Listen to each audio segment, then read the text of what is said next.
இதுதான் கடைசி வாய்ப்பு அப்படின்னு சொல்லி அதிமுகவுல விஜய் அவர்கிட்ட பேச்சுவார்த்தை நடத்தியிருக்காங்களா? தமிழக அரசியல்ல அதிரடி ட்விஸ்ட் வரப்போகுதா? தமிழக அரசியல பெரும் எதிர்பார்ப்பை ஏற்படுத்தி இருக்க தமிழக வெற்றி கழகத்துல வேட்பாளர் தேர்வு விவகாரம் இப்ப உட்கட்சி பூசலா வெடிச்சிருக்கு. வர சட்டமன்ற தேர்தலுக்காக 90% வேட்பாளர் பட்டியல் ஏற்கனவே இறுதி செய்யப்பட்டு விட்டதா கூறப்படும் நிலையில், கடந்த வாரம் நடைபெற்ற மாவட்ட செயலாளர் கூட்டத்துல கட்சியோட பொதுச் செயலாளர் புசி ஆனந்த் பேசிய விதம் பெரும் சர்ச்சையை ஏற்படுத்தி இருக்கு. சீட் ஒதுக்கீடு தொடர்பா அவர் கையாண்ட விதம் மற்றும் பேச்சு கூட்டத்தில் பங்கேற்ற 30க்கும் மேற்பட்ட மாவட்ட செயலாளர்கள் கிட்ட கடும் அதிருப்தியை ஏற்படுத்தியிருக்காம். இந்த அதிருப்தியின் உச்சகட்டமா கொங்கு மற்றும் வடக்கு மண்டலத்தை சேர்ந்த 10க்கும் மேற்பட்ட மாவட்ட செயலாளர் அதிமுகவில் இணைய தூது விட்டு இருக்காங்களாம். தகவல் விஜய் தரப்புக்கு பெரும் அதிர்ச்சியை கொடுத்திருக்கிறதா சொல்றாங்க.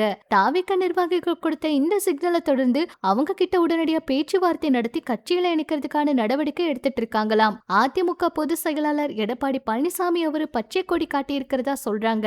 கட்சி தொடங்கிய முதல் தேர்தல் சந்திக்கும் முன்பே வலுவான அடித்தளமா இருக்க மாவட்ட நிர்வாகிகள் மாற்று கட்சியை நோக்கி நகர தொடங்கி இருக்கிறது விஜய் மற்றும் அவரோட ஆலோசகர்களுக்கு புதிய தலைவலியை உருவாக்கி இருக்கிறதா சொல்றாங்க.